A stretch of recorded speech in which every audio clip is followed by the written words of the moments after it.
AC Learning, powered by Elegant Central Education and Research Center.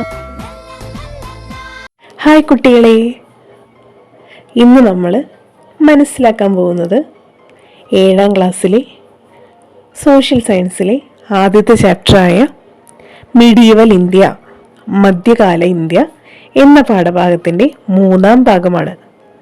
നമ്മൾ ഇതുവരെ പഠിച്ചത് എന്താണ്? മുഗൾ റൂളാണല്ലേ. മുഗൾ സാമ്രാജ്യത്തെ കുറിച്ചിട്ടാണ് നമ്മൾ പഠിച്ചത്. ഇനി നമ്മൾ പഠിക്കാൻ പോകുന്നത് എന്താണ്? വിജയനഗര സാമ്രാജ്യത്തെ കുറിച്ചാണ്. വിജയനഗര സാമ്രാജ്യത്തെ കുറിച്ച് നമ്മൾ തുടക്കത്തിലൊന്ന് പറഞ്ഞിരുന്നു. എന്ത്? വിജയനഗര സാമ്രാജ്യത്തിലെ ക്യാപിറ്റലിനെ കുറിച്ച്, ഹംപി, നമ്മൾ പഠിച്ചിട്ടുണ്ടായിരുന്നു ഇല്ലേ? അത് നമുക്ക് ജസ്റ്റ് ഒന്ന് നോക്കാം. എന്താണ് നമ്മൾ ഹംപിയെ കുറിച്ച് പഠിച്ചത്? The capital of Vijayanagara that existed in South India during the same period. ദക്ഷിണേന്ത്യയിൽ നിലനിന്നിരുന്ന വിജയനഗര സാമ്രാജ്യത്തിൻ്റെ തലസ്ഥാനമാണ് എന്ത്?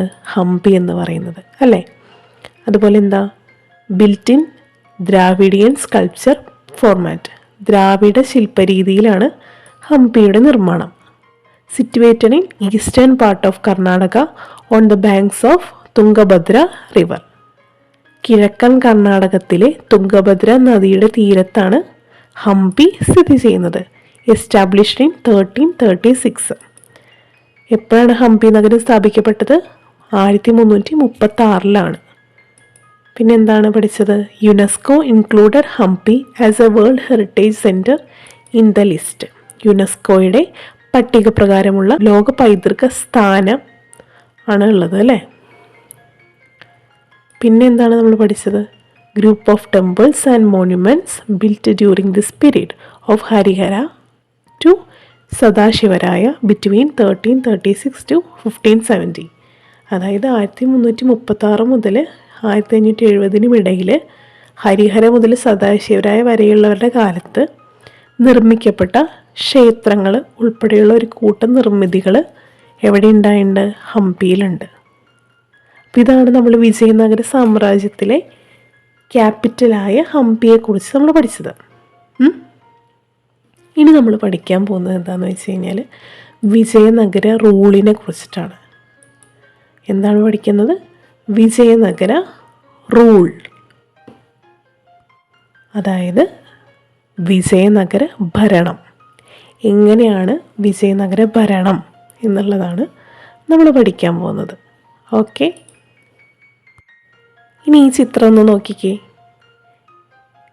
വിജയനഗരത്തിൽ ഉൾപ്പെട്ട ഇന്ത്യൻ സ്റ്റേറ്റ് ഏതൊക്കെയാണെന്ന് ഇതിൽ നോക്കി നമുക്ക് കണ്ടുപിടിക്കണം. Find and list out the present day Indian States included in the city of Vijayanagara from the map given below. അതായത് ഈ മാപ്പ് നോക്കിയിട്ട് വിജയനഗരത്തിൽ ഉൾപ്പെട്ട ഇന്നത്തെ ഇന്ത്യൻ സംസ്ഥാനങ്ങൾ ഏതൊക്കെയാണെന്ന് പട്ടികപ്പെടുത്താണ് അവന് പറഞ്ഞിട്ടുള്ളത്. ഏതൊക്കെയാണുള്ളത്? കർണാടക, തമിഴ്നാട്, ആന്ധ്രാപ്രദേശ്, ഗോവ, തെലങ്കാന, ഛത്തീസ്ഗഡ്, ഒഡീഷ അല്ലേ. ഇത്രയും സ്റ്റേറ്റ്സാണ് വിജയനഗരത്തിൽ ഇന്നത്തെ ഇന്ത്യൻ സ്റ്റേറ്റിൽ വിജയനഗരത്തിൽ ഉൾപ്പെട്ടത് അല്ലേ. വിജയനഗര സാമ്രാജ്യത്തിൽ ഉൾപ്പെട്ടിട്ടുള്ള ഇന്നത്തെ പ്രസൻറ്റ് ഡേ ഇന്ത്യൻ സ്റ്റേറ്റ്സ് ഏതൊക്കെയാണ്? കർണാടക, തമിഴ്നാട്, ആന്ധ്രാപ്രദേശ്, ഗോവ, തെലങ്കാന, ഛത്തീസ്ഗഡ്, അതുപോലെ ഒഡീഷ. എത്ര എണ്ണം ഉണ്ട്? 7 എണ്ണം ഉണ്ട്. ഓക്കെ, അപ്പോൾ അത് നിങ്ങൾ ടെക്സ്റ്റ് ബുക്കിലും നോട്ട് പുസ്തകത്തിലും ലിസ്റ്റ് ചെയ്തിട്ട് പഠിക്കുക കേട്ടോ. വിജയനഗരത്തിൽ ഉൾപ്പെട്ട ഇന്നത്തെ ഇന്ത്യൻ സ്റ്റേറ്റ് ഏതൊക്കെയാണെന്നുള്ളത്. ഓക്കെ, വിജയനഗര സാമ്രാജ്യം ഭരിച്ചിരുന്ന രാജാക്കന്മാരുടെ പേരുകളും അവരുടെ രാജവംശവുമാണ്, അവരേത് ഡൈനാസ്ട്രിയിലുള്ള രാജാക്കന്മാരാണ് എന്നുള്ളത് ലിസ്റ്റാണ് കൊടുത്തിട്ടുള്ളത്. അപ്പോൾ നമുക്കതൊന്ന് നോക്കാം. സംഗമ രാജവംശത്തിൽപ്പെട്ട ഹരിഹരനും ബുക്കനും, സംഗമ ഡൈനാസ്ട്രിയിലുള്ള ഹരിഹരനും ബുക്കനും. സാലുവ രാജവംശത്തിൽപ്പെട്ട നരസിംഹ സാലുവ. അടുത്തതാണ് തുളുവ ഡൈനാസ്റ്റിയിലെ തുളുവ രാജവംശത്തിൽപ്പെട്ട നരസിംഹ, അതുപോലെ കൃഷ്ണദേവരായ. തുളുവ രാജവംശത്തിൽപ്പെട്ട വീരനരസിംഹനും അതുപോലെ കൃഷ്ണദേവരായരും. അടുത്തതാണ് അരവിഡു ഡൈനാസ്റ്റിയിലെ അരവിഡു രാജവംശത്തിൽപ്പെട്ട വെങ്കിട്ടവണ്ണും തിരുമലയും. ഓക്കെ, ഈ രാജാക്കന്മാരാണ് വിജയനഗര സാമ്രാജ്യം ഭരിച്ചിരുന്ന രാജാക്കന്മാർ, Kings of Vijayanagara. Okay, the Vijayanagara was founded in 1336 CE by the brothers Harihara and ബുക്ക. ഹരിഹരൻ, ബുക്കൻ എന്നീ സഹോദരങ്ങളാണ് 1336 വിജയനഗരം സ്ഥാപിച്ചത്. ഹരിഹരൻ സംഗമ ഡൈനാസ്റ്റിയിലെ ഹരിഹരൻ, ബുക്കൻ എന്നീ സഹോദരങ്ങളാണ് വിജയനഗരം എപ്പോൾ സ്ഥാപിച്ചത്? 1336 CE സ്ഥാപിച്ചത്. Okay, Krishnadevaraya was the most famous ruler of the powerful and wealthy kingdom of Vijayanagara. അതായത് അദ്ദേഹമാണ് ദക്ഷിണേന്ത്യയിലെ തന്നെ ഏറ്റവും ശക്തവും സമ്പന്നവുമായ രാജ്യമായിരുന്ന വിജയനഗരത്തിലെ ഏറ്റവും പ്രശസ്തനായിരുന്ന ഭരണാധികാരി. മനസ്സിലായോ? ദക്ഷിണേന്ത്യയിലെ ഏറ്റവും ശക്തവും സമ്പന്നവുമായ രാജ്യമായിരുന്ന വിജയനഗരത്തിലെ ഏറ്റവും പ്രശസ്തനായ ഭരണാധികാരിയാണ് ആര്? കൃഷ്ണദേവരായർ എന്ന് പറഞ്ഞിട്ടുള്ള ഭരണാധികാരി, രാജാവ്. അദ്ദേഹത്തെക്കുറിച്ചിട്ട് യൂറോപ്യൻ സഞ്ചാരിയായ ബാർബോസ കുറച്ച് കാര്യങ്ങൾ പറയുന്നുണ്ട്. അത് നമുക്കൊന്ന് വായിച്ചു നോക്കാം. The king allowed such freedom that anyone, irrespective of being Christian, Jew, Moor or heathen, can come and go and live according to his creed without being annoyed in any way. Equality was ensured by the judicial system present there. എന്താ ഇതിൽ പറയുന്നത്?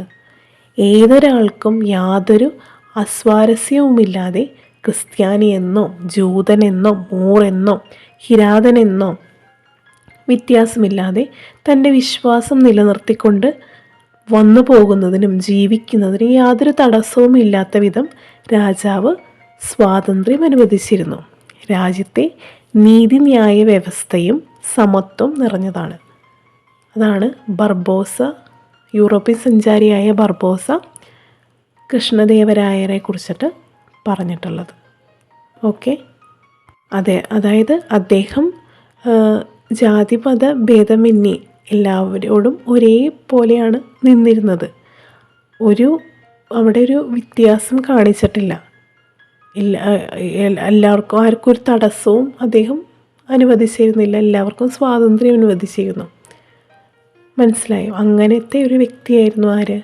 കൃഷ്ണദേവരായർ. അതാണ് ആര് പറയുന്നത്? European സഞ്ചാരിയായ European ട്രാവലറായ ബർബോസ ഒരു നോട്ടിൽ പറയുന്നത്. ഇനി നമുക്ക് കൃഷ്ണദേവരായരുടെ സമയത്ത് എങ്ങനെയാണ് അദ്ദേഹത്തിൻ്റെ സമയത്ത് രാജ്യത്തെ വികസനങ്ങൾ, കാര്യങ്ങൾ അതും നമുക്ക് നോക്കാം. Okay, the reign of Krishnadevaraya was a period of imperial expansion and development of the empire. അതായത് അദ്ദേഹത്തിൻ്റെ കാലത്ത്, കൃഷ്ണദേവരായരുടെ കാലത്ത് ഭരണകാലം എന്ന് പറയുന്നത് രാജ്യവ്യാപനത്തിൻ്റെയും വികസനത്തിൻ്റെയും ഒരു കാലഘട്ടമായിരുന്നു. Lot of construction works were carried out during his reign. അതായത് അദ്ദേഹത്തിൻ്റെ കാലത്ത് ധാരാളം നിർമ്മാണ പ്രവർത്തനങ്ങൾ നടത്തിയിരുന്നു.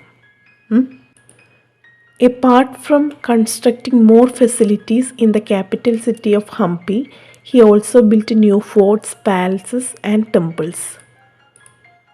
അതായത് തലസ്ഥാന നഗരിയായ ഹംപിയിൽ കൂടുതൽ സൗകര്യങ്ങൾ ഏർപ്പെടുത്തുന്നതോടൊപ്പം കോട്ടകളും കൊട്ടാരങ്ങളും ക്ഷേത്രങ്ങളൊക്കെ അദ്ദേഹം പണികഴിപ്പിച്ചിട്ടുണ്ട്. Another important reason for his fame was religious tolerance. All religions were treated equally by him. The people of different religions were allowed to follow their beliefs freely. എന്താ പറയുന്നത്? അദ്ദേഹം മതസഹിഷ്ണുതയായിരുന്നു അദ്ദേഹത്തിൻ്റെ പ്രശസ്തിക്ക് പ്രധാന കാരണം. നമ്മൾ അക്ബറിൻ്റെ റിലീജിയസ് ടോളറൻസിനെ കുറിച്ച് പറഞ്ഞിരുന്നു. അതുപോലെ തന്നെ കൃഷ്ണദേവരായരുടെയും റിലീജിയസ് ടോളറൻസ് ആയിരുന്നു അദ്ദേഹത്തിൻ്റെ പ്രശസ്തിക്ക് കാരണം. മതസഹിഷ്ണുതയായിരുന്നു അദ്ദേഹത്തിൻ്റെ പ്രശസ്തിക്ക് കാരണം. എല്ലാ മതങ്ങളെയും ഒരുപോലെ പരിഗണിക്കുകയും വിവിധ മതസ്ഥർക്ക് അവരുടേതായ വിശ്വാസങ്ങൾ നിലനിർത്തിക്കൊണ്ട് ജീവിക്കാനുള്ള എല്ലാ സ്വാതന്ത്ര്യവും അനുവദിക്കുകയും ചെയ്തിരുന്നു. കൃഷ്ണദേവരായരുടെ കാലത്ത് മതസഹിഷ്ണുതയാണ് അദ്ദേഹം കൊണ്ടു നടന്നിരുന്നത്. അദ്ദേഹം എല്ലാ മതങ്ങളെയും ഒരുപോലെയാണ് പരിഗണിച്ചിരുന്നത്.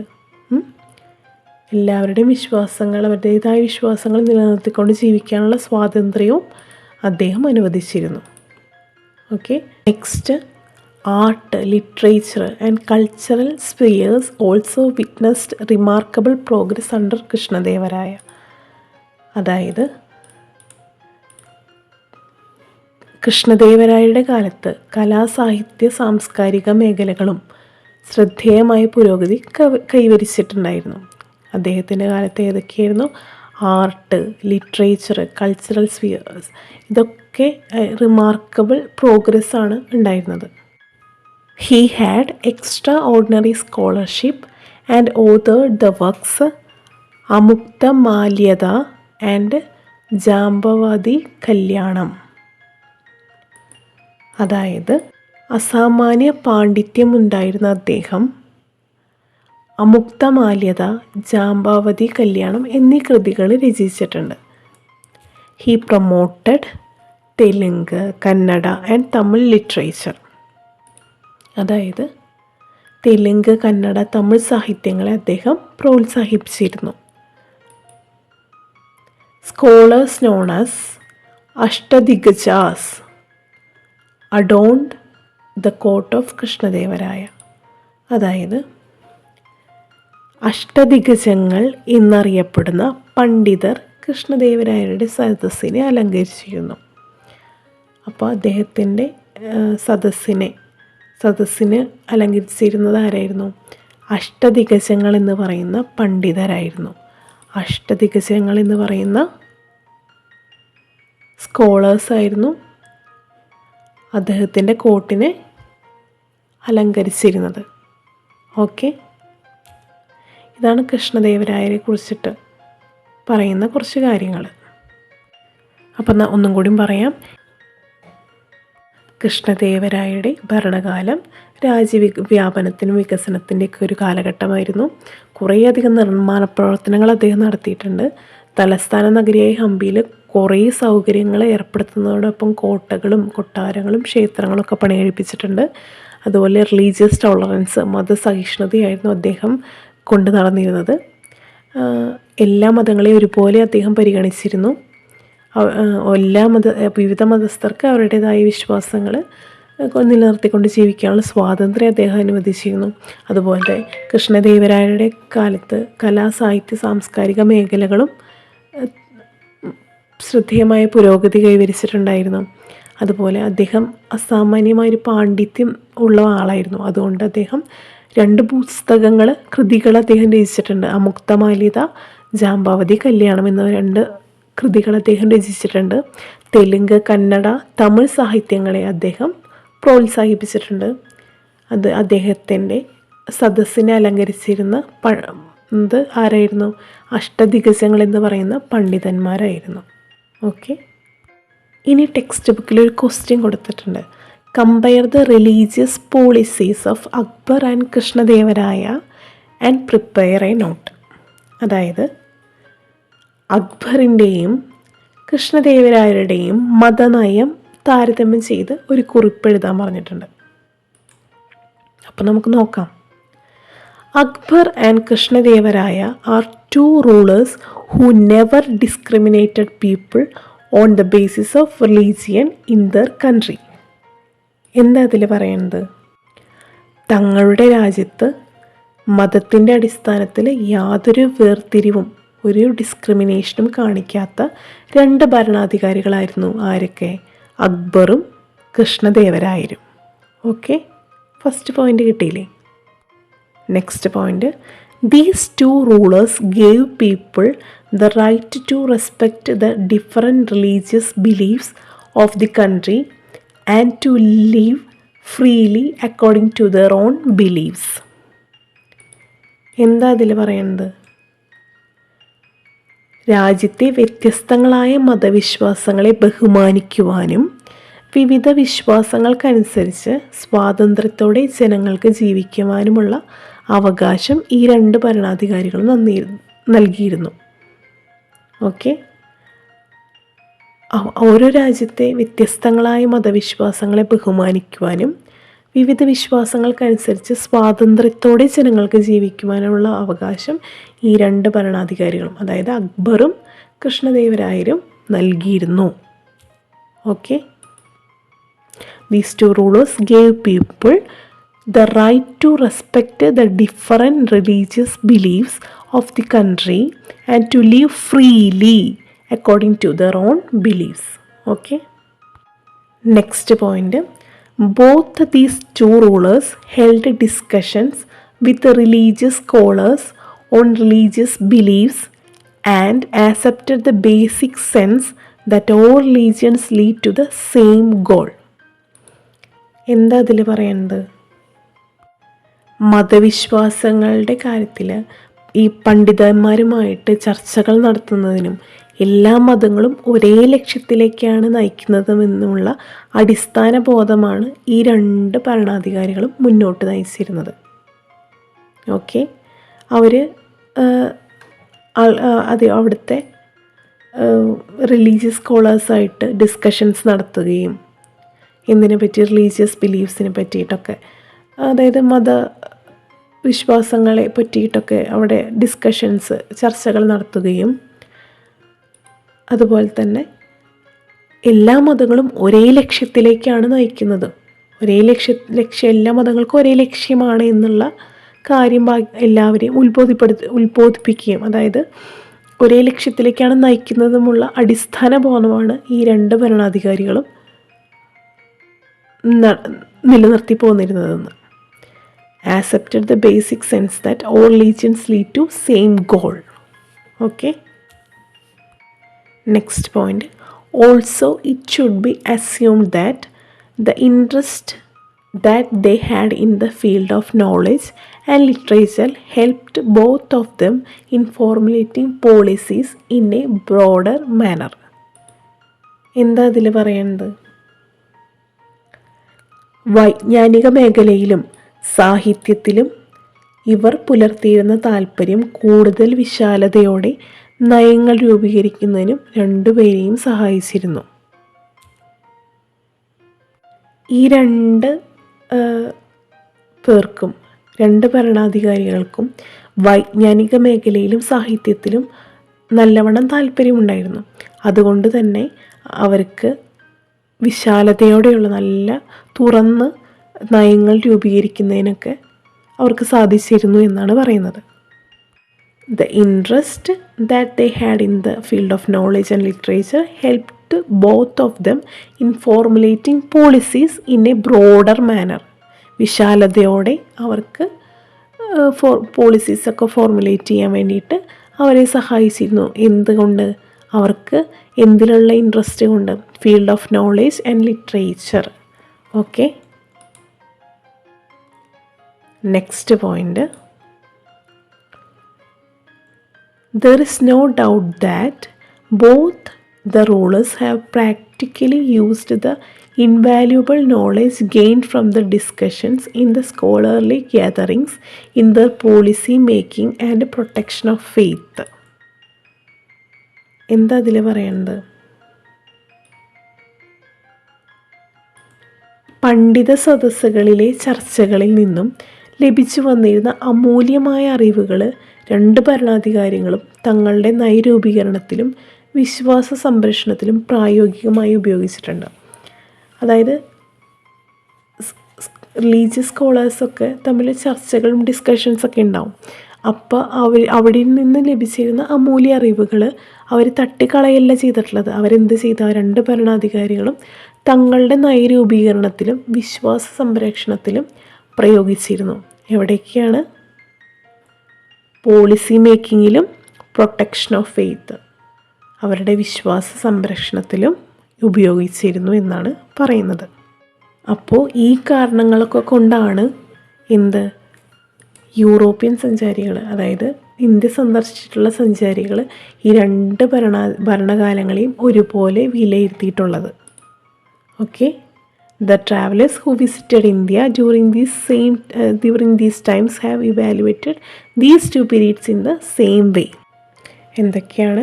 തങ്ങളുടെ രാജ്യത്ത് മതത്തിൻ്റെ അടിസ്ഥാനത്തിൽ യാതൊരു വേർതിരിവും അവർ കാണിച്ചിരുന്നില്ല. പിന്നെ രാജ്യത്തെ വ്യത്യസ്തങ്ങളായ മതവിശ്വാസങ്ങളെ ബഹുമാനിക്കുവാനും വിവിധ മതവിശ്വാസങ്ങൾക്കനുസരിച്ച് സ്വാതന്ത്ര്യത്തോടെ ജനങ്ങൾക്ക് ജീവിക്കാനുള്ള അവകാശങ്ങൾ അവർ നൽകിയിരുന്നു. പിന്നെ പണ്ഡിതരുമായി നടത്തിയ ചർച്ചകളിൽ, മതവിശ്വാസങ്ങളുടെ പേരിൽ പണ്ഡിതരുമായി നടത്തിയ ചർച്ചകൾ നടത്തുന്നതിനും ഒരേ ലക്ഷ്യത്തിലേക്കാണ് മതങ്ങളെല്ലാം ഒരേ ലക്ഷ്യത്തിലേക്കാണ് നയിക്കുന്നതെന്നുള്ള അടിസ്ഥാന ബോധമാണ് ഈ രണ്ട് ഭരണാധികാരികളും മുന്നോട്ട് വച്ചിരുന്നത്. അതുപോലെ തന്നെ വൈജ്ഞാനിക മേഖലയിലും സാഹിത്യത്തിലൊക്കെ ഇവർക്ക് നല്ലോണം താല്പര്യമുണ്ടായതുകൊണ്ട് അവർക്ക് നയങ്ങൾ വിശാലതയോടെ രൂപീകരിക്കാനുള്ള കഴിവുണ്ടായിരുന്നു. അതുപോലെ തന്നെ പണ്ഡിത സദസ്സുകളിലെ ചർച്ചകളിൽ ലഭിച്ചു വന്നിരുന്ന അമൂല്യ അറിവുകൾ അവർ തട്ടിക്കളയില്ല ചെയ്തിട്ടുള്ളത്. അവരെന്ത് ചെയ്തു? അവരുടെ വിശ്വാസ സംരക്ഷണത്തിലും നയരൂപീകരണത്തിലും അവർ പ്രായോഗികമാക്കിയിട്ടുണ്ട്. ഇനി വിജയനഗരത്തിലെ അഡ്മിനിസ്ട്രേറ്റീവ് സിസ്റ്റം, അതായത് ഭരണ സംവിധാനം എങ്ങനെയാണെന്ന് നമുക്ക് നോക്കാം. Okay, monarchy prevailed in Vijayanagara administrative system also. അതായത് എന്താണ് അവിടെ പറയുന്നത്? വിജയനഗര ഭരണത്തിലും രാജവാഴ്ചയാണ് നിലനിന്നിരുന്നത്. Okay, for administrative convenience the country was divided into mandalam provinces, nadu districts, sthala sub district and grama village എന്നിങ്ങനെ തരംതിരിച്ചിട്ടുണ്ട്. അതായത് ഭരണ സൗകര്യത്തിനായിട്ട് രാജ്യത്തെ എങ്ങനെയൊക്കെയാണ് മണ്ഡലങ്ങൾ, അതായത് പ്രവിശ്യകൾ, നാടുകൾ, ജില്ലകൾ, സ്ഥലം, ഉപജില്ലകൾ, ഗ്രാമങ്ങൾ എന്നിങ്ങനെ വിഭജിച്ചിരുന്നു. നമ്മൾ മുന്നേ പഠിച്ചിട്ടില്ലേ? ഓക്കെ, എവിടെ? നമ്മുടെ മുഗൾ റൂളിൽ പഠിച്ചിട്ടുണ്ട് ഇല്ലേ? There was cabinet to help the king. അതായത് രാജാവിനെ സഹായിക്കാൻ എന്തുണ്ടായിരുന്നു? ഒരു മന്ത്രിസഭ ഉണ്ടായിരുന്നു. The king had the power to demote and punish ministers. മന്ത്രിമാരെ തരം താഴ്ത്തുന്നതിനും ശിക്ഷിക്കുവാനുമുള്ള അധികാരം ആർക്കുണ്ടായിരുന്നു? രാജാവിന് ഉണ്ടായിരുന്നു. There were courts at various levels for the administration of justice. നീതി നിർവഹണത്തിനായി വിവിധ തലങ്ങളിൽ കോടതികൾ സ്ഥാപിച്ചിരുന്നു. There were courts at various levels for the administration of justice. The appellate authority was the king himself. Minor offences and labor dispute were dealt with by the village courts themselves. അതായത് appeal അധികാരി രാജാവ് തന്നെയായിരുന്നു. ചെറിയ കുറ്റങ്ങളും തൊഴിൽപരമായ പ്രശ്നങ്ങളും ഗ്രാമങ്ങളിലെ കോടതികൾ തന്നെ കൈകാര്യം ചെയ്തിരുന്നു. ഓക്കെ, അതുപോലെ തന്നെ വിജയനഗരത്തിലെ അഡ്മിനിസ്ട്രേഷനിൽ, അവിടുത്തെ ഭരണ സംവിധാനത്തിൽ പ്രധാനപ്പെട്ട പങ്ക് വഹിച്ചിരുന്ന രണ്ട് ആളുകളായിരുന്നു ആരൊക്കെ? നായകാസ് ആൻഡ് അമരനായകാസ്. നായകന്മാരും അമരനായകന്മാരും. The military commanders were known as Amaranayakas. അതായത് സൈനിക മേധാവികൾ അമരനായകന്മാരെന്ന പേരിലാണ് അറിയപ്പെട്ടിരുന്നത്. The kings allotted lands known as Amara to them. അതായത് രാജാക്കന്മാർ ഇവർക്കായി ഭൂപ്രദേശങ്ങൾ അനുവദിച്ച് നൽകിയിരുന്നു. ഈ പ്രദേശങ്ങളെ അമര എന്ന പേരിൽ അറിയപ്പെട്ടു. Okay, the administration of Amara was carried out by Amaranayakas. അമരത്തിൻ്റെ ഭരണം നിർവഹിച്ചിരുന്ന ആരായിരുന്നു? അമരനായകന്മാരായിരുന്നു. Amaranayakas had the right to collect taxes from these areas. അതായത് ഈ പ്രദേശങ്ങളുടെ നികുതി പിരിക്കാനുള്ള അവകാശം ആർക്കായിരുന്നു? അമരനായകന്മാർക്കായിരുന്നു. The അമരനായകാസ് paid a fixed amount to the king. അമരനായകർ രാജാവിനൊരു നിശ്ചിത തുക നൽകിയിരുന്നു. They also maintain a certain number of foot soldiers, infantry, horses and elephants. അതായത് അവർ ഒരു നിശ്ചിത എണ്ണം കാലാളുകൾ, കുതിരകൾ, ആനകൾ എന്നിവ നിലനിർത്തിയിരുന്നു. ആര്? Amaranayakas. This system is called the Amaranayaka system. ഈ വ്യവസ്ഥയെ പറയുന്ന പേരാണെന്ത്? അമരനായക സംവിധാനം എന്ന് പറയുന്നത്. ഓക്കെ, അപ്പോൾ വിജയനഗരത്തിലെ ഭരണ സംവിധാനത്തെ കുറിച്ചിട്ടാണ് നമ്മളിപ്പോൾ പറഞ്ഞത് അല്ലേ? ഇനി ടെക്സ്റ്റ് ബുക്കിൽ ഇതുപോലെ ഒരു ചെറിയ ക്വസ്റ്റ്യൻ കൊടുത്തിട്ടുണ്ട്. Compare and list Mansabdari and Amaranayaka practices. എന്താ അതിൽ പറയുന്നത്? മൻസാബ്ദാരി, അമരനായക സമ്പ്രദായങ്ങൾ തമ്മിൽ താരതമ്യം ചെയ്ത് പട്ടികപ്പെടുത്താൻ പറയുന്നുണ്ട്. ഓക്കെ, അപ്പോൾ നമുക്ക് ഫസ്റ്റ് മൻസാബ്ദാരി സിസ്റ്റം നോക്കാം. മൻസാബ്ദാരി സിസ്റ്റം ആരുടെ കാലത്തായിരുന്നു? അക്ബറിൻ്റെ കാലത്തായിരുന്നു അല്ലേ? ഓക്കെ, അപ്പോൾ നമുക്ക് അതായത് മുഗൾ റൂളിൻ്റെ സമയത്തുള്ളതായിരുന്നു mansabdari system. Okay, mansabdari system നമുക്ക് നോക്കാം. Military system implemented to expand the kingdom as well as to maintain the expanded kingdom.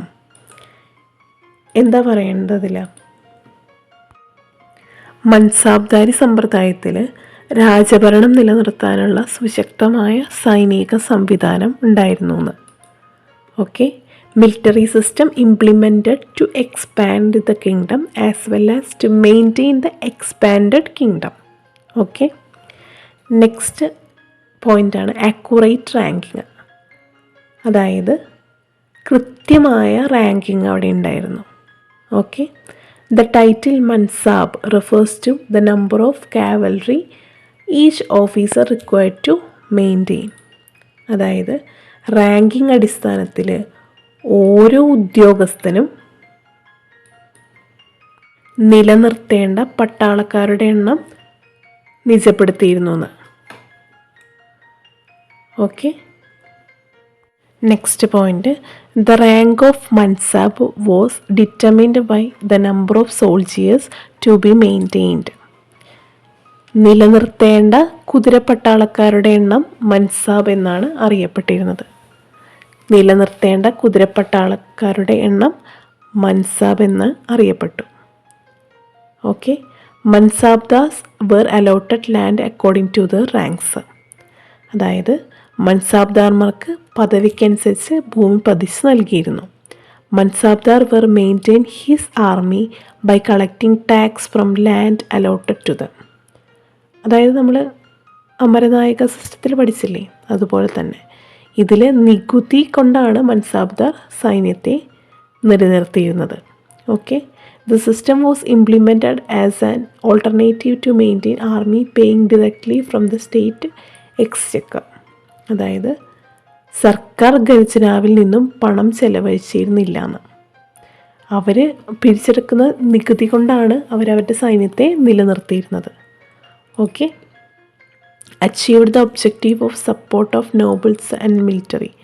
പ്രമുഖരുടെയും സൈനികരുടെയും പിന്തുണ ഉറപ്പാക്കാൻ മൻസാബ്ദാർ സിസ്റ്റം കൊണ്ട് കഴിഞ്ഞു എന്ന്. പ്രമുഖരുടെയും സൈനികരുടെയും പിന്തുണ ഉറപ്പാക്കാൻ കഴിഞ്ഞു. Achieved the objective of support of nobles and military. Okay, next എന്താണ്? അമരനായക സിസ്റ്റം നമുക്കൊന്ന് നോക്കാം. Military system implemented to maintain monarchy. എന്താണ് അതിൽ പറയേണ്ടത്? രാജഭരണം നിലനിർത്താനുള്ള സൈനിക സംവിധാനമാണ് ഉണ്ടായിരുന്നത്. രാജഭരണം നിലനിർത്താനുള്ള സൈനിക സംവിധാനമാണ് ഉണ്ടായിരുന്നത്. മറ്റടുത്ത് എന്തായിരുന്നു? Military system implemented to expand the kingdom as well as to maintain the expanded kingdom. അതായത് രാജഭരണം നിലനിർത്താനുള്ള സുശക്തമായ സൈനിക സംവിധാനം ഉണ്ടായിരുന്നു. ഇവിടെയും എന്താണ്? എന്താണ്, രാജഭരണം നിലനിർത്താനുള്ള സൈനിക സംവിധാനം ഉണ്ട്. ഓക്കെ. ഇനി സ്പെസിഫിക് റാങ്കിങ് ഓഫ് ഓഫീസേഴ്സ്, അതായത് കൃത്യമായ ഉദ്യോഗസ്ഥ റാങ്കിങ് ഉണ്ടായിരുന്നു. Military commander were known as amaranayakas. സൈനിക മേധാവികളെ പറയുന്ന പേരാണ് അമരനായകന്മാരെന്ന്. The king allotted land known as Amara to them. അതായത് രാജാവ് ഭൂമി അമരനായകന്മാർക്ക് പതിച്ചു നൽകിയിരുന്നു. ഇതിനെ അമര എന്നാണ് പറയുന്നത്. Amaranayakas had right to collect taxes from these areas. അതായത് അമരനായകന്മാർക്കാണ് അവിടെ നിന്നുള്ള നികുതി പിരിക്കാനുള്ള അവകാശം ഉണ്ടായിരുന്നത്, ആ ഭൂമിയിൽ നികുതി പിരിക്കാനുള്ള അവകാശം. The അമരനായകാസ് paid a fixed amount to king. അതായത് നികുതിയുടെ ഒരു വിഹിതം രാജാവിനും നൽകി പോന്നിരുന്നു. They also maintained a certain number of foot soldiers, horses and elephants. അമരനായകന്മാർ ഒരു നിശ്ചിത എണ്ണം കാലാള്, കുതിര, ആന എന്നിവയൊക്കെ നിലനിർത്തിയിരുന്നു. ഓക്കെ. അപ്പോൾ നമ്മൾ മൻസാബ്ദാരി സിസ്റ്റം അതുപോലെ തന്നെ അമരനായക സിസ്റ്റം തമ്മിൽ കമ്പയർ ആൻഡ് സ്റ്റഡി ചെയ്തു. അപ്പോൾ ഇതെല്ലാവരും നോട്ട് ചെയ്ത് പഠിക്കുക കേട്ടോ. ഇനി നമ്മൾ നെക്സ്റ്റ് പഠിക്കാൻ പോകുന്നത് വിജയനഗരത്തിലെ സോഷ്യോ എക്കണോമിക് കണ്ടീഷനാണ്. നമുക്ക് നോക്കാം. സോഷ്യോ എക്കണോമിക് കണ്ടീഷൻ, സാമൂഹ്യ സാമ്പത്തിക സ്ഥിതി എങ്ങനെയാണ് എന്നുള്ളത് നമുക്കൊന്ന് നോക്കാം. Okay. Vijayanagara society consisted of various caste and religion. അതായത് വിവിധ ജാതി മത വിഭാഗങ്ങൾ ഉൾപ്പെട്ടതായിരുന്നു വിജയനഗര സമൂഹം. Brahmins were the dominant group in the society. ബ്രാഹ്മണന്മാർക്കായിരുന്നു സമൂഹത്തിൽ മേധാവിത്വം ഉണ്ടായിരുന്നത്. They were entitled to revenue from the land allotted to the temples. Brahmins used to lead the rituals, religious ceremonies in the temples. അതായത് ക്ഷേത്രങ്ങൾക്ക് അനുവദിച്ചിരുന്ന ഭൂമിയിൽ നിന്നുള്ള വരുമാനം ഇവർക്ക് അവകാശപ്പെട്ടതായിരുന്നു. ഓക്കെ. ക്ഷേത്രങ്ങളിലെ പൂജാകർമ്മങ്ങൾ, മതപരമായ ചടങ്ങുകൾ തുടങ്ങിയവയ്ക്കൊക്കെ നേതൃത്വം നൽകിയിരുന്ന ആരായിരുന്നു? ബ്രാഹ്മണന്മാർ ആയിരുന്നു. The other sections of the society were mainly engaged in agriculture, trade and handicraft. അതായത് സമൂഹത്തിലെ മറ്റു വിഭാഗങ്ങൾ കൃഷി, കച്ചവടം, കൈത്തൊഴിലുകൾ തുടങ്ങിയ മേഖലകളിലാണ് ഏർപ്പെട്ടിരുന്നത്. Kings employed woman to prepare accounts of the royal palace and decorate gardens. അതായത് രാജകൊട്ടാരത്തിൽ രാജകീയ കണക്കുകൾ തയ്യാറാക്കാനും പൂന്തോട്ടം അലങ്കരിക്കാനും രാജാക്കന്മാർ ആരുടെ സേവനം ഉപയോഗപ്പെടുത്തിയിരുന്നത്? രാജാക്കന്മാർ സ്ത്രീകളുടെ സേവനം ഉപയോഗപ്പെടുത്തിയിരുന്നു. Polygamy prevailed among the wealthy. അതായത് സമ്പന്നരുടെ ഇടയിൽ ഭാര്യത്വം നിലനിന്നിരുന്നു. Child marriage and the practice of sati were also prevalent in society. അതായത് ശൈശവവിവാഹം, സതി സമ്പ്രദായം എന്നിവയും ഈ സമൂഹത്തിൽ കാണപ്പെട്ടിരുന്നു. അതായത് വളരെയധികം പൈസയുള്ള സമ്പന്നരുടെ ഇടയിൽ ബഹുഭാര്യത്വം, കുറേയധികം ഭാര്യമാരുള്ള ഒരു സമ്പ്രദായം, അതുപോലെ ശൈശവ വിവാഹം, സതി സമ്പ്രദായം എന്നിവയൊക്കെ ഈ സമൂഹത്തിൽ നിലനിന്നിരുന്നു, ഈ സമൂഹത്തിൽ കാണപ്പെട്ടിരുന്നു എന്നാണ് പറയുന്നത്. അപ്പോൾ എന്തൊക്കെയാണ് അവിടുത്തെ സോഷ്യോ എക്കണോമിക് കണ്ടീഷൻസ് എന്തൊക്കെയായിരുന്നു നമ്മൾ പഠിച്ചത്? Vijayanagara society consisted of various caste and religions. Brahmins ആണ് അവിടെ ഡൊമിനൻറ്റ് ഗ്രൂപ്പ് ഓഫ് സൊസൈറ്റി ഉണ്ടായിരുന്നത്. അവർക്ക് ആണ് അവിടെ ലാൻഡൊക്കെ അലോട്ട് ചെയ്തിട്ടുണ്ട്, ടെമ്പിൾസിനുള്ള ലാൻഡ് അലോട്ട് ചെയ്തിട്ടുണ്ടായിരുന്നു. അവിടുത്തെ പൂജാകർമ്മങ്ങളൊക്കെ നടത്തിയിരുന്ന ആരായിരുന്നു? ബ്രാഹ്മണന്മാരായിരുന്നു. അതുപോലെ തന്നെ അവിടുത്തെ അതർ സെക്ഷൻസ് ഓഫ് സൊസൈറ്റിയിലത്തെ അതർ സെക്ഷൻസൊക്കെ എന്തായിരുന്നു അവർ എൻഗേജ് ചെയ്തിരുന്നത്? അഗ്രികൾച്ചറൽ, ട്രേഡ് ആൻഡ് ഹാൻഡിക്രാഫ്റ്റിലൊക്കെയായിരുന്നു അവർ എൻഗേജ് ചെയ്തിട്ടുള്ളത്. അതായത് പിന്നെ രാജാക്കന്മാരൊക്കെ ഈ കൊട്ടാരത്തിലെ കണക്കുകൾ നോക്കാനും അതുപോലെ തന്നെ അവരുടെ ഗാർഡൻസൊക്കെ അലങ്കരിക്കാനൊക്കെ ആയിട്ട് വുമണിനെ ഏർപ്പെടുത്തിയിരുന്നു, അതായത് സ്ത്രീകളെ ഏർപ്പെടുത്തിയിരുന്നു. പോളിഗാമി, ചൈൽഡ് മാരേജ്, അതുപോലെ തന്നെ പ്രാക്ടീസ് ഓഫ് സതി, അതൊക്കെ ആ സമൂഹത്തിൽ നിലനിന്നിരുന്നു. ഓക്കെ. ഇനി അതിലൊരു ക്വസ്റ്റ്യൻ പറയുന്നുണ്ട്. Prepare a note from the travelogues of many travellers who visited the country Vijayanagara. എന്താ അതിൽ പറയുന്നത്? വിവിധ സഞ്ചാരികളുടെ വിവരണങ്ങളിൽ നിന്നും വിജയനഗരത്തെക്കുറിച്ച് എന്തൊക്കെ മനസ്സിലാക്കാം, ഒരു കുറിപ്പ് തയ്യാറാക്കാനാണ് പറഞ്ഞിട്ടുള്ളത്. നമുക്ക് നോക്കാം. The main occupation of the people was agriculture and trade. അവിടുത്തെ ആളുകളുടെ മെയിനായിട്ടുള്ള ഇതെന്തായിരുന്നു? കൃഷിയും കച്ചവടവുമായിരുന്നു. അവർ നന്നായിട്ട് വികസിപ്പിച്ചിരുന്ന മെയിൻ ഓക്യുപ്പേഷൻ എന്തായിരുന്നു? കൃഷിയും അഗ്രികൾച്ചറും ട്രേഡുമായിരുന്നു. Okay. Traders from different parts of India and the world flock to the famous city of Vijayanagara. എന്താ പറയുന്നത്? കച്ചവടത്തിനായിട്ട് ഒരുപാട് വിദേശികൾ വിജയനഗരത്തിൽ എത്തിയിരുന്നു. Irrigation was provided in the arid areas. അതായത് കൃഷി പ്രോത്സാഹിപ്പിക്കുന്നതിനായിട്ട് അവർ അണക്കെട്ടുകളൊക്കെ സജ്ജീകരിച്ചിട്ടുണ്ടായിരുന്നു. കാരണം അവിടുത്തെ ആളുകളുടെ പ്രധാനപ്പെട്ട ജോലി എന്തായിരുന്നു? കൃഷി തന്നെയായിരുന്നു. The land was surveyed according to productivity. അതായത് ഭൂമി ഗുണനിലവാരം അനുസരിച്ച് സർവേ ചെയ്തിരുന്നു. ഭൂമിയുടെ ഗുണനിലവാരം അനുസരിച്ച്, പ്രൊഡക്ടിവിറ്റി അനുസരിച്ച് സർവേ ചെയ്തിരുന്നു ഓരോ ലാൻഡും. A part from land tax. The main sources of revenue to the government were professional tax, building tax, licence fees of various kinds of fines imposed by courts. എന്താ പറയുന്നത്? ഭൂനികുതി, കൂടാതെ തൊഴിൽ നികുതി, വീട്ടുനികുതി, ലൈസൻസ് ഫീ, കോടതി പിഴകൾ എന്നിങ്ങനെ വിവിധ നികുതികൾ പിരിച്ചെടുത്തിരുന്നു.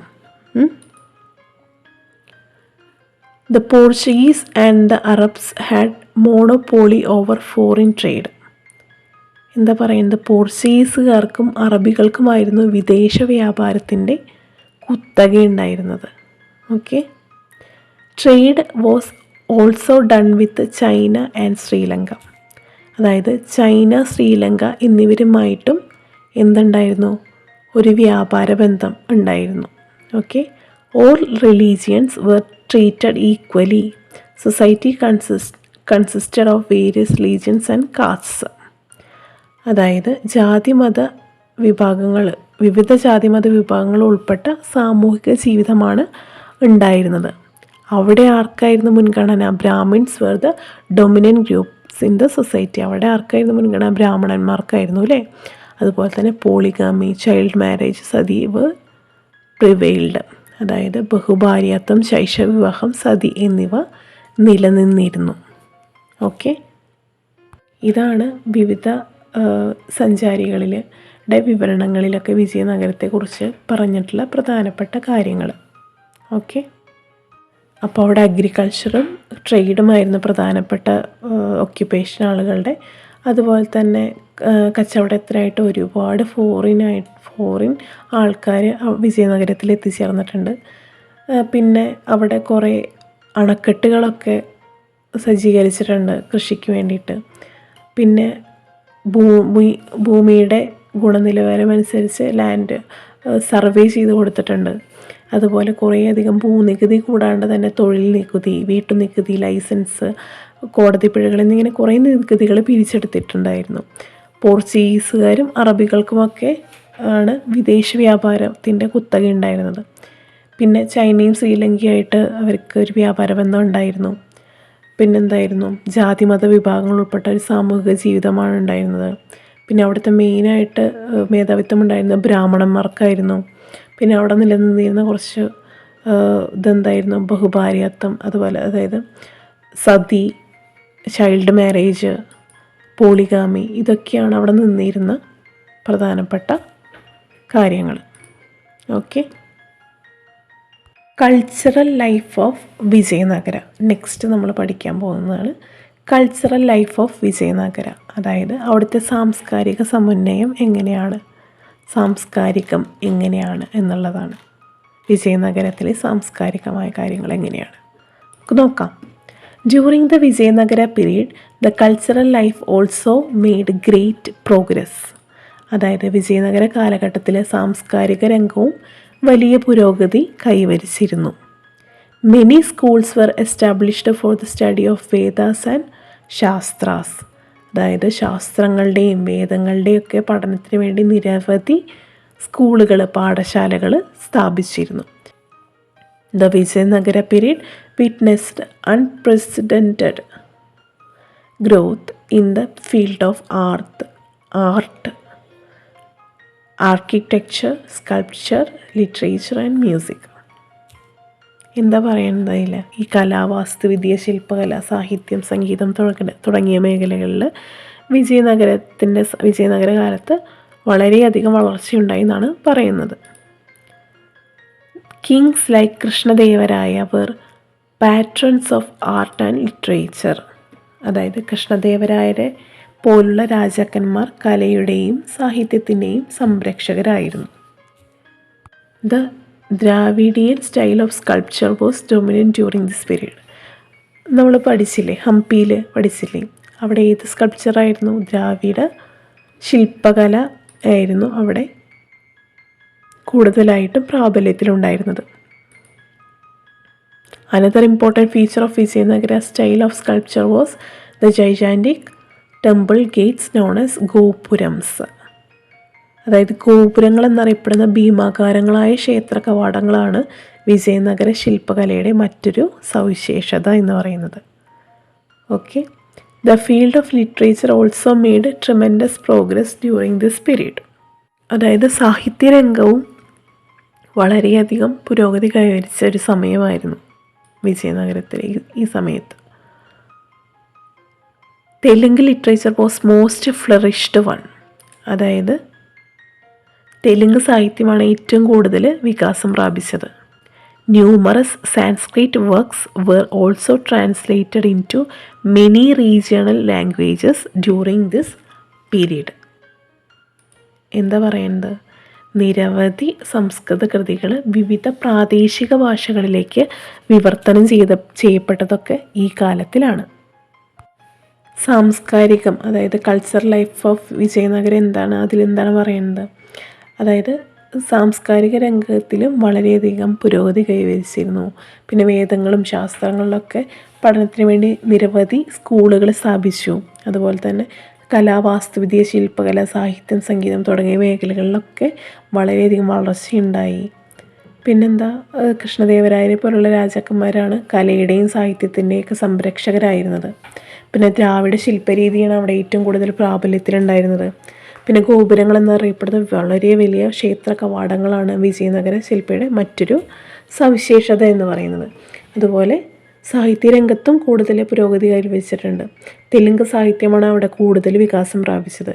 പിന്നെ അതുകൂടാതെ തന്നെ സംസ്കൃതത്തിലെ കൃതികൾ വിവിധ പ്രാദേശിക ഭാഷകളിലേക്ക് വിവർത്തനം ചെയ്യപ്പെട്ടതും ഈ കാലത്തിലാണ്. ഓക്കെ, ഇനി prepare a word wheel on the temples constructed in the Vijayanagara empire. അതായത് ഈ വിജയനഗര സാമ്രാജ്യത്തിൽ നിർമ്മിക്കപ്പെട്ട പ്രധാനപ്പെട്ട ക്ഷേത്ര നിർമ്മിതികളൊക്കെയുണ്ട്. അവ ഏതൊക്കെയാണെന്നൊന്ന് കണ്ടെത്തിയിട്ട് ഒരു പദസൂര്യൻ, ഒരു വേർഡ് വീൽ ഉണ്ടാക്കാനാണ് പറയുന്നത്. അപ്പോൾ നമുക്കൊന്ന് നോക്കാം. ഇപ്പോൾ ടീച്ചർ ഉണ്ടാക്കിയിട്ടുള്ള ഒരു മോഡൽ നോക്കൂ. Temple constructed in the Vijayanagara empire എന്ന് പറഞ്ഞിട്ടൊരു സെൻറ്ററിലൊരു ഇത് കൊടുത്തിട്ട് രഘുനാഥ ടെമ്പിളുണ്ട്, ബാലകൃഷ്ണ ടെമ്പിളുണ്ട്, വിരുപക്ഷ ടെമ്പിളുണ്ട്, സോമേശ്വര ടെമ്പിളുണ്ട്, വിതാല സ്വാമി ടെമ്പിളുണ്ട്. അങ്ങനെ 5 ടെമ്പിളുകളാണ് ടീച്ചർ കൊടുത്തിട്ടുള്ളത്. Temple constructed in the Vijayanagara empire: Raghunatha temple, Balakrishna temple, Vithala temple, Someshwara temple, Virupaksha temple. അങ്ങനെ 5 ടെമ്പിളുകൾ കേട്ടോ. അപ്പം നമ്മുടെ ചാപ്റ്റർ മിഡീവൽ ഇന്ത്യ കഴിഞ്ഞു. ഇനി നമുക്ക് ടെക്സ്റ്റ് ബുക്കിലെ ക്വസ്റ്റ്യൻസും ആൻസേഴ്സും അത് നമുക്ക് നെക്സ്റ്റ് ക്ലാസ്സിൽ നോക്കാം. ഓക്കെ, അപ്പോൾ ഇതുവരെയുള്ളത് എല്ലാവരും നന്നായിട്ട് പഠിച്ചിട്ട് വരിക കേട്ടോ. എല്ലാവർക്കും നന്നായി മനസ്സിലായി എന്ന് വിചാരിക്കുന്നു. വീഡിയോ ഇഷ്ടപ്പെട്ടാൽ എല്ലാവരും സബ്സ്ക്രൈബ് ചെയ്യുക, ലൈക്ക് ചെയ്യുക. അതുപോലെ തന്നെ നിങ്ങളുടെ നിർദ്ദേശങ്ങളും നിങ്ങളുടെ അഭിപ്രായങ്ങളൊക്കെ കമൻറ്റ് ബോക്സിൽ രേഖപ്പെടുത്താൻ മറക്കരുത്. അപ്പോൾ നെക്സ്റ്റ് ക്ലാസ്സിൽ കാണാം. By. Please subscribe our channel, like, share, comment, and also enable the bell button to get the recent notifications.